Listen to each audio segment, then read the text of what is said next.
أنا محمود محمد عبد الرحيم. مشكلتي تتلخص في إن أنا بنتي عاقة وجحدة، كرشتني ورمتني في الشارع، طردتني من البيت، مش خلتني بره وطردتني من البيت وغيرت قوانين الشقة ورمتني في الشارع. أنا قاعد دلوقتي بقالي 5 أيام بنام تحت بير السلم في بيت، وأنا راجل في السن ده 75 سنة.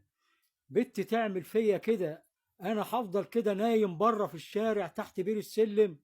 يا جماعة، حد يحس بالمأساة اللي راجل فيها عنده 75 سنة؟ ما اقدرش، خلاص ما بقتش قادر. اروح فين واعمل ايه؟ حد يمدلي ايد المساعدة. انا ما بقتش مقاومتي، خلاص انا ضايع. مش قادر اقف على رجليا، مش قادر اجيب لنفسي لقمة كلها، محدش حواليا.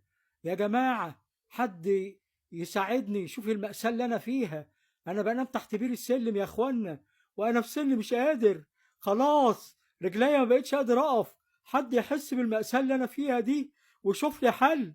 انا بس عشان سني خلاص مفيش صحة ولا في عافية ولا في حاجة، يا دوب اقدر اقف على رجلي اخش الحمام.